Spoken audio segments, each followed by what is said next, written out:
Hi friends, welcome back to Babies World. അപ്പോൾ ഇന്ന് നല്ല മഴക്കാറുണ്ട് കേട്ടോ.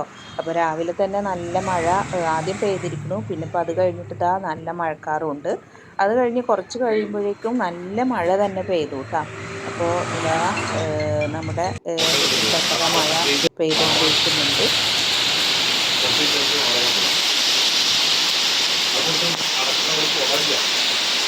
അങ്ങനെ മഴ നല്ല മഴ ഉണ്ടായിരുന്നു. അപ്പോൾ കുറച്ച് സമയമൊക്കെ അതൊക്കെ നോക്കി നിന്നു. അപ്പോൾ അത് കഴിഞ്ഞിട്ട് പിന്നെ ഇന്ന് ഫ്രൈഡേ ആണ് കേട്ടോ. അപ്പോൾ ഇന്ന് ക്ലീനിങ്ങും ഒക്കെ ഉണ്ടായിരുന്നു. അപ്പോൾ മക്കൾ നേരത്തെ തന്നെ അവർ ഒക്കെ അടിച്ചു വാരി വൃത്തിയാക്കി ഇട്ടിട്ടുണ്ടായിരുന്നു. അപ്പോൾ ഞാൻ നന്നായിട്ടൊന്ന് തുടച്ചെടുത്തു കേട്ടോ.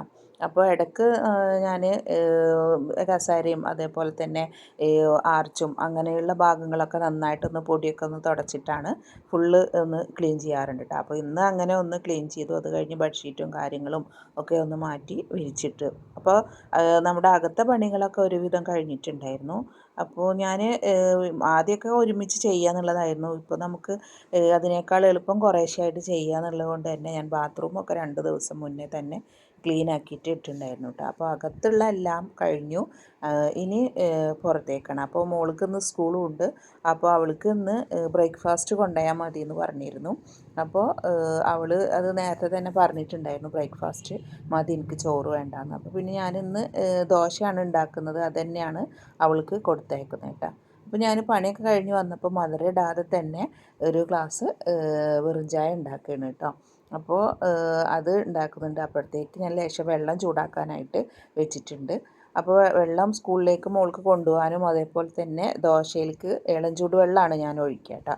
അപ്പോൾ അതിന് രണ്ടിനും വേണ്ടിയിട്ട് ഞാൻ വെച്ചതാണ്. അപ്പോൾ അത് കഴിഞ്ഞ് ദോശയൊക്കെ കലക്കിയിട്ട് ഞാൻ ദോശ ചുടാനായിട്ട് തുടങ്ങിയിട്ട്, അപ്പോൾ ആ ദോശ ചുടുന്ന സമയം കൊണ്ട് തന്നെ നമുക്ക് ചട്നിക്കുള്ള തേങ്ങ അരക്കലും ചട്നി ഉണ്ടാക്കലും ഒക്കെ ഞാൻ ഇതിൻ്റെ ഇടയിൽ തന്നെ ചെയ്യുന്നുണ്ടായിരുന്നു കേട്ടോ. അപ്പോൾ ഇങ്ങനെയുള്ള ദോശ ആകുമ്പോൾ നമുക്ക് നല്ല എളുപ്പമാണ്. അരിപ്പൊടിയിലേക്ക് ഇളം ചൂടുവെള്ളം ഒഴിച്ചു കൊടുക്കുക, ഒരു മുട്ടയും പൊട്ടിച്ചൊഴിച്ചിട്ട് നന്നായിട്ട് ലൂസാക്കിയിട്ട് തന്നെ കലക്കിയെടുക്കുക കേട്ടോ. പല വ്ളോഗിലും ഞാൻ പറഞ്ഞിട്ടുണ്ടായിരുന്നു. അപ്പോൾ ചിലവർക്കൊക്കെ അറിയാം, ചിലവർക്ക് ഇത് അറിയില്ല. അപ്പോൾ അതുകൊണ്ടാണ് ഞാൻ പറഞ്ഞത് കേട്ടോ, അറിയാത്തവർക്ക് വേണ്ടിയിട്ടാണ് പറഞ്ഞത്. അപ്പോൾ ഇങ്ങനെ ലൂസായിട്ട് നമ്മൾ ഒഴിച്ചു കൊടുത്താൽ നല്ല നൈസായിട്ടുള്ള ദോശ തന്നെ കിട്ടും കേട്ടോ. അപ്പോൾ എപ്പോഴും നമ്മൾ ഇഡ്ഡലി അതേപോലെ വെള്ളപ്പം പിന്നെ അതേപോലെ പത്തിരി പുട്ട് ഒക്കെ ഉണ്ടാക്കുന്ന ഇടയ്ക്ക് ഇങ്ങനെ ഉണ്ടാക്കിയാൽ നമുക്ക് എളുപ്പമാണ്. മറ്റുള്ള പണികളും ഇതിൻ്റെ ഇടയിൽ തന്നെ ചെയ്ത് തീർക്കാം കേട്ടോ. അപ്പോൾ അതൊക്കെ കഴിഞ്ഞു. ഇനി ദോശ അങ്ങനെ ഒരുവിധം ദോശയൊക്കെ ചുട്ടെടുത്തു കേട്ടോ. അപ്പോൾ ഞാൻ പറഞ്ഞല്ലോ ഇന്ന് ബീഫ് ബിരിയാണിയാണ് വെക്കുന്നത്. അപ്പോൾ ഇക്ക ബീഫൊക്കെ കൊടുത്തിട്ടുണ്ടായിരുന്നു. അപ്പോൾ അതൊക്കെ ഞാൻ കഴുകി വൃത്തിയാക്കിയിട്ട് വെള്ളം മാറാനായിട്ട് വെച്ചിട്ടുണ്ടായിരുന്നു കേട്ടോ. അപ്പോൾ ആദ്യം ബീഫ് ഒന്ന് വേവിച്ചെടുക്കണം. അപ്പോൾ ഞാൻ സാധാരണ ബീഫ് ഒരു 8 വിസിലാവുന്ന വരെ തന്നെയാണ് വേവിച്ചെടുക്കുക കേട്ടോ. അപ്പോൾ ബീഫൊക്കെ കഴുകിയിട്ട് ഇതാ കുക്കറിൽ ഇട്ട് കൊടുത്തിട്ടുണ്ട്. ഇനി അതിലേക്ക് ഒരു 2 ടീസ്പൂൺ മുളക് പൊടി, അതേപോലെ തന്നെ ഒരു 1/4 ടീസ്പൂൺ മഞ്ഞൾപ്പൊടി, ഒരു ടീസ്പൂൺ മല്ലിപ്പൊടി, പിന്നെ കുറച്ച് കുരുമുളക് പൊടി, ഗരം മസാലപ്പൊടി, ഇതെല്ലാം കൂടെ ആവശ്യത്തിന് ഉപ്പ്, ഇതെല്ലാം ഇട്ടിട്ട് കുറച്ച് വെള്ളം കൂടെ ഒഴിച്ചു കൊടുക്കുക.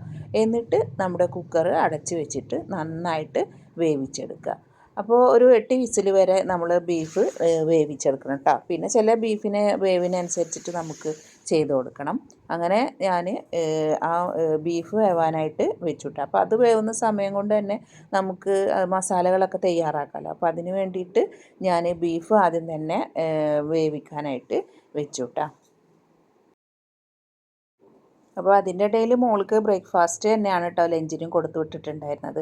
അപ്പോൾ അതൊക്കെ കൊടുത്തു വിട്ടു. അത് കഴിഞ്ഞിട്ട് ഇതാ ഒരു പാൻ ചൂടാക്കിയിട്ട് അതിലേക്ക് നെയ്യ് ഇട്ട് കൊടുത്തു. അതേപോലെ തന്നെ കുറച്ച് സൺഫ്ലവർ ഓയിൽ ഒഴിച്ചു കൊടുത്തിട്ട് സവാളൊക്കെയാണ് കട്ട് ചെയ്ത് വെച്ചിട്ടുണ്ടായിരുന്നു. അപ്പോൾ അതൊക്കെ ഇട്ട് കൊടുത്തിട്ട് അതിലേക്ക് കുറച്ച് ഉപ്പും കൂടെ ആഡ് ചെയ്ത് കൊടുത്തിട്ട് അതൊന്ന് വഴറ്റിയെടുക്കുക കേട്ടോ. അപ്പോൾ സവാള നന്നായിട്ട് വഴറ്റിയെടുക്കണം. അപ്പോൾ നമുക്ക് മറ്റു കാര്യങ്ങൾ ചെയ്യുന്നതോടൊപ്പം തന്നെ സവാള വഴറ്റിയെടുക്കുകയും ചെയ്യാം. അപ്പോൾ തന്നെ നമ്മുടെ ബീഫ് വേവുകയും ചെയ്യാമല്ലോ. അപ്പോൾ ഞാൻ അരി ഒരു കുറച്ച് സമയം ഏകദേശം ഒരു 20 മിനിറ്റോളം ഒന്ന് കുതിർത്തിട്ട് വെച്ചു കേട്ടോ. അപ്പോൾ അതിൽ ഇനി പശയൊക്കെ ഉണ്ടെങ്കിൽ അതൊന്ന് പോകാൻ വേണ്ടിയിട്ട് ഒരു 15 മിനിറ്റോളം ഏകദേശം ഒരു 15-20 മിനിറ്റോളം കുതിർക്കാനായിട്ട് വെച്ചു കേട്ടോ. അത് കഴിഞ്ഞിട്ട് ഇഞ്ചി വെളുത്തുള്ളി അതേപോലെ തന്നെ പച്ചമുളകും ഒന്ന് പേസ്റ്റാക്കി എടുത്തിട്ടുണ്ടായിരുന്നു. അപ്പോൾ സവാള വാടിയതിന് ശേഷം ഇഞ്ചി പച്ചമുളക് വെളുത്തുള്ളി ഇതെല്ലാം കൂടെ ഒരുമിച്ച് അരച്ചെടുത്തതും കൂടെ അതിലിട്ട് കൊടുക്കുക. അപ്പോൾ ഇഞ്ചി വെളുത്തുള്ളി പച്ചമുളകിൻ്റെ പച്ചമണം നന്നായിട്ട് പോവണം. അതിന് ശേഷം മാത്രമേ നമ്മൾ ബിരിയാണിക്കായാലും ഏത് നമ്മൾ റോസ്റ്റൊക്കെ ഉണ്ടാക്കുകയാണെങ്കിലും എന്താണെങ്കിലും അതിൻ്റെ പച്ചമണം മാറിയതിന് ശേഷം മാത്രമേ നമ്മൾ ബാക്കി മസാലപ്പൊടിയും തക്കാളിയും ഒക്കെ ഇടാൻ പാടുള്ളൂ. അല്ലെങ്കിൽ ആ മസാലക്കുത്ത് ഇങ്ങനെ നിൽക്കും, പച്ചക്കുത്ത് ഇങ്ങനെ നിൽക്കും ഇഞ്ചി വെളുത്തുള്ളിയുടെ ഒക്കെ. അപ്പോൾ അതൊക്കെ കഴിഞ്ഞിട്ട് ഇതാ മസാലയൊക്കെ നന്നായിട്ട് വാടി വന്നപ്പോൾ ഞാൻ തക്കാളി ഇട്ട് കൊടുത്തു കേട്ടോ. മസാല മീൻസ് ഇഞ്ചി വെളുത്തുള്ളി പേസ്റ്റൊക്കെ നന്നായിട്ട് മൂത്ത് വന്നപ്പോൾ അതിലേക്ക് തക്കാളി ഇട്ട് കൊടുത്തു. അത് കഴിഞ്ഞിട്ട് തക്കാളി ഒന്ന് നന്നായിട്ട് വാടി വന്നതിന് ശേഷം പിന്നെ നമ്മൾ അതിലേക്ക് മസാലപ്പൊടികൾ ചേർത്ത് കൊടുക്കണം കേട്ടോ. അപ്പോൾ മുളക് പൊടി, മല്ലിപ്പൊടി, അതേപോലെ തന്നെ മഞ്ഞൾപ്പൊടി, പിന്നെ ഞാൻ കുറച്ച് മീറ്റ് മസാലപ്പൊടിയും കൂടെ ആഡ് ചെയ്ത് കൊടുത്തിട്ടുണ്ട്. അതേപോലെ തന്നെ കുരുമുളക് പൊടി, പിന്നെ ഞാൻ പെരുംജീരകം, അതേപോലെ തന്നെ നല്ല ജീരകം, അതേപോലെ തന്നെ പട്ട, ഗ്രാമ്പൂ, ഏലക്ക ഇതെല്ലാം കൂടെ പൊടിച്ചെടുത്തിട്ടുള്ള ഞാൻ തന്നെ പൊടിച്ചെടുത്തിട്ടുള്ള ഒരു മസാലയാണ്. അതും കൂടെ ഇട്ട് കൊടുത്തു കേട്ടോ. അപ്പോൾ നമ്മളിത് ആവശ്യത്തിന് വേണം ഇട്ട് കൊടുക്കുക. നമ്മൾ എത്രയാണോ ബീഫ് എടുക്കുന്നത് അതിനനുസരിച്ചിട്ട് വേണം ഇട്ട് കൊടുക്കാൻ.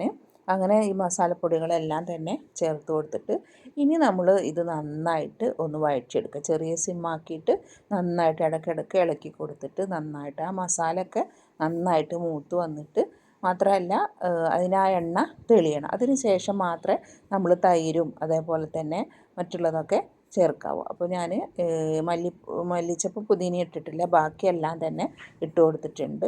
ഇനി ഇത് കുറച്ച് സമയം നന്നായിട്ടൊന്ന് വഴറ്റിയെടുക്കുക. അപ്പോൾ അതിന് ശേഷം മസാലയൊക്കെ നന്നായിട്ട് വാടി വന്നതിന് ശേഷം പിന്നെ നമുക്ക് നമ്മൾ വേവിച്ച് വെച്ചിട്ടുള്ള ബീഫ് ഇട്ട് കൊടുക്കാം. അപ്പോൾ കുറച്ചുകൂടെ ഗ്രേവി ആയിട്ട് വരും. ആ ബീഫും കൂടെ ഇട്ട് കൊടുത്തിട്ട് നന്നായിട്ട് പുതിനയും മല്ലിച്ചപ്പും തൈരും ഒക്കെ ചേർത്തിട്ട് അടച്ച് വെച്ചിട്ട് ചെറിയ സിമ്മിലാക്കിയിട്ട് വെക്കുക. അപ്പോഴേക്കും ഞാൻ റൈസൊക്കെ റെഡിയാക്കിയിട്ടുണ്ടായിരുന്നു. അപ്പോൾ ഒരു 1/4 ഭാഗം വെന്തിട്ടുണ്ട്. അപ്പോഴേക്കും നമ്മുടെ മസാലയും റെഡി ആയിട്ടുണ്ട്. ഇനി നമുക്ക് ഇതിലേക്ക് മല്ലിച്ചപ്പും പുതിനയും ഒക്കെ ഇട്ട് കൊടുക്കാം. അതിന് ശേഷം റൈസ് അതിൻ്റെ മുകളിലേക്ക് ഞാൻ ഇട്ട് കൊടുക്കണം കേട്ടോ. എന്നിട്ട് പിന്നെ ഇത് നന്നായിട്ടൊന്ന് പരത്തി കൊടുത്തതിന് ശേഷം പിന്നെ നമുക്കതിലേക്ക് ആവശ്യത്തിനുള്ള നെയ്യും അതുപോലെ തന്നെ പുതിനയും മല്ലിച്ചപ്പും ഒക്കെ ചേർത്തിട്ട് അടച്ച് വെച്ചിട്ട് വേവിച്ചെടുക്കാം. അപ്പോൾ നമ്മുടെ അടിപൊളി ബിരിയാണി അങ്ങനെ റെഡിയാക്കി വെച്ചിട്ടുണ്ട്. ഇനിയിപ്പോൾ ദാ നമ്മുടെ പള്ളിയിലൊക്കെ പോയി വന്നു. അപ്പോൾ നമ്മൾ ബിരിയാണിയൊക്കെ കഴിക്കുകയാണ് കേട്ടോ. അപ്പോൾ ദാ പിന്നെ മക്കളും എല്ലാവരും കൂടെ ഫുഡൊക്കെ കഴിക്കാൻ പോവുകയാണ്. അപ്പോൾ ബിരിയാണി നല്ല അടിപൊളി ടേസ്റ്റ് ആയിട്ടുണ്ടായിരുന്നു എന്ന് എല്ലാവരും പറഞ്ഞു കേട്ടോ. അപ്പോൾ ദാ അതിലേക്ക് ഞാൻ തൈരും അതേപോലെ തന്നെ ചമ്മന്തിയും പിന്നെ അച്ചാറാണ് കേട്ടോ ഉണ്ടാക്കിയിട്ടുണ്ടായിരുന്നത്. അപ്പോൾ അച്ചാർ തലേ ദിവസം ഉണ്ടാക്കി വെച്ചിട്ടുണ്ടായിരുന്നു മോന് കൊടുത്തു വിടാനായിട്ട്. അപ്പോൾ അതിൽ നിന്ന് കുറച്ച് അച്ചാറാണ് എടുക്കുന്നത് കേട്ടോ. അപ്പോൾ അച്ചാർ ഞാൻ ചൂടാറാൻ വേണ്ടിയിട്ട് ഒരു സ്റ്റീൽ പാത്രത്തിൽ മാറ്റി വെച്ചിട്ടുണ്ടായിരുന്നു. അപ്പോൾ ഒക്കെ ചൂടാറിയതിന് ശേഷം പിന്നെ ഫുഡ് കഴിക്കലും എല്ലാം കഴിഞ്ഞപ്പോൾ അച്ചാറൊക്കെ ഭരണിയിലാക്കിയിട്ട് വെക്കുകയാണ് കേട്ടോ. അപ്പോൾ ഇനി ആരെങ്കിലും പോകുമ്പോൾ കൊടുത്തു വിടാനായിട്ട് ഞാൻ ഇട്ട് വെച്ചതാണ്. അപ്പോൾ പിന്നെ നാരങ്ങ ഈത്തപ്പഴം കൂടെയാണ് ഇട്ട് വെച്ചത്. അതൊക്കെ ഒന്ന് ചേർന്ന് മിക്സായിട്ട് നല്ലൊരു ടേസ്റ്റ് വരും ചെയ്യുമല്ലോ. അപ്പോൾ അവർക്ക് കിട്ടുമ്പോഴേക്കും പിന്നെ നല്ല പാകമാവും ചെയ്യും. അപ്പോൾ അതിന് വേണ്ടിയിട്ട് ഞാൻ നേരത്തെ ഇട്ട് വെച്ചിട്ട് ഒരു ഭരണിയിൽ ആക്കി വെക്കുകയാണ് കേട്ടോ. അപ്പോൾ അതൊക്കെ കഴിഞ്ഞു. അപ്പോൾ ഇതൊക്കെയാണ് ഇന്നത്തെ ഫ്രൈഡേ വിശേഷങ്ങൾ. അപ്പോൾ നിങ്ങൾക്ക് എൻ്റെ വീഡിയോ ഇഷ്ടപ്പെട്ടാൽ ലൈക്ക് ചെയ്യാനും ഷെയർ ചെയ്യാനും സബ്സ്ക്രൈബ് ചെയ്യാനും മറന്നേക്കരുത്. അതേപോലെ തന്നെ നിങ്ങൾ ആദ്യമായിട്ട് കാണുന്ന കൂട്ടുകാരാണെങ്കിൽ എന്തായാലും സബ്സ്ക്രൈബ് ചെയ്യുക. അതേപോലെ തന്നെ നിങ്ങളുടെ വിലയേറിയ കമൻറ്റുകളൊക്കെ അറിയിക്കുക. താങ്ക്